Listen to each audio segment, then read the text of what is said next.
जब हम गौतम बुद्ध की बात करते हैं और आप लोगों ने इतिहास पढ़ा होगा या अपने पूर्वजों के बारे में पढ़ा होगा, तो उतना बड़ा उनका परिवार राजा था कि गौतम बुद्ध को रखने के लिए, उनको रहने के लिए अलग अलग मौसम में अलग अलग तरह का घर बनाया गया था।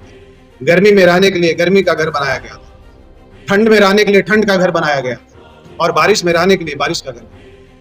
जब सिद्धार्थ बुद्ध का जन्म हुआ था, जब गौतम बुद्ध का जन्म हुआ था, तो देश और दुनिया के तमाम ज्योतिषों को बुलाया गया था। उनके पिता बुलाए थे और सबसे पूछे थे कि मेरा बेटा का भविष्य क्या, मेरा बेटा क्या बनेगा। सबने बोला था कि बड़ा होकर संत बन जाए। उनके पिता को भरोसा नहीं हुआ था, तो पिता ने सारे संत को बोला, सारे ज्योतिषियों को पूछा कि इसके लिए, अगर ये संत ना बने, इसके लिए मुझे क्या करना हो। तो सारे ज्योतिषियों ने अलग अलग अपना अपना विचार रखा। सबने बोला कि अगर चाहते हो कि ये संत ना बने, तो इनको किसी भी तरह का कोई भी तकलीफ ना देना, इनके पास कभी भी कोई बूढ़ा लोगों को मत दिखाना, कभी भी कोई बीमारी इनको ना होना देना, और जो भी आपके घर में इतना बड़ा जो आपका बंगला है 100 एकड़ में, कोई भी जो पेड़ है उसका जो पत्ती है वो सूखना नहीं चाहिए या पीला नहीं होना चाहिए, क्योंकि सूखे पत्ती को देख के हो सकता है आपका बेटा का विचार बदल दे। तो जब पेड़ की पत्ती पीली होती भी नहीं थी कि उसके पहले ही माली उस पत्ती को तोड़ देते थे।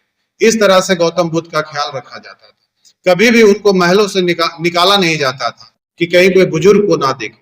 लेकिन एक दिन ऐसा आया जब एक युवा क्लब का उद्घाटन करने के लिए सिद्धार्थ को जाना था।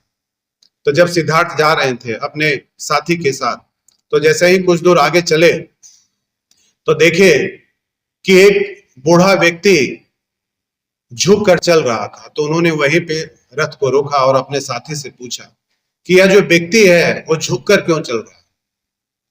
हालांकि उनके जो पिता थे वो उनके सहयोगी को कुछ भी बताने से मना कर दिए थे, लेकिन जब बुद्ध ने काफी जिद किया तो उनके जो सहयोगी थे उन्होंने बताया कि ये जो अवस्था है वो आखिरी अवस्था होती है।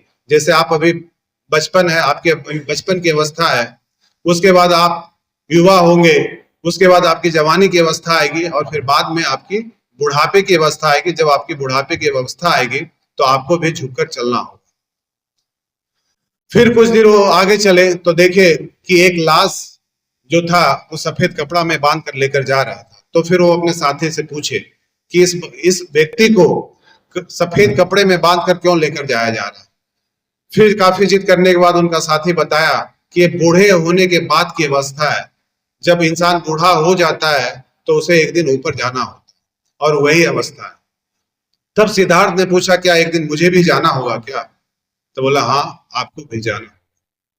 फिर कुछ दूर आगे चले तो देखे कि एक व्यक्ति गेरुआ कलर का कपड़ा पहनकर रोड को पार कर रहा था, सड़क को पार कर रहा था। फिर वो अपने सहयोगी से पूछे कि ये गेरुआ कलर का कपड़ा कौन पहना हुआ है और इसका क्या काम है। तो उन्होंने पूछा कि वो ऐसे व्यक्ति इस तरह का कपड़ा पहनते हैं जो अपनी जिंदगी में सब कुछ त्याग देते हैं और समाज का और देश का सेवा करने में लग जाते हैं। उन्होंने वहीं से रथ को लौटा दिया और वो घर वापस नहीं गए, और 12 साल तपस्या करने के बाद जब वो अपना घर जाते हैं आधी रात को, तो जब दरवाजा खटखटाते हैं तो उनकी बीवी जो यशोधरा जो थी वो दरवाजा को खोलती है, और जैसे ही सिद्धार्थ को देखती है दरवाजा बंद कर देती है। फिर वो सिद्धार्थ जो है दरवाजा को खूब पटकते हैं, हल्ला करते हैं। तो फिर दोबारा उनकी बीवी आती है और गुस्से में बोलती है कि मुझे बिना बताए कहाँ चले गए, और इस तरह से कोई जाता भी है क्या? तो सिद्धार्थ का जो जवाब था वो एक ही जवाब था कि अगर मैं जाता तो तुम जाने देती क्या? और मैं गया था सिद्धार्थ बनकर और मैं लौटा हूं गौतम बुद्ध बनकर।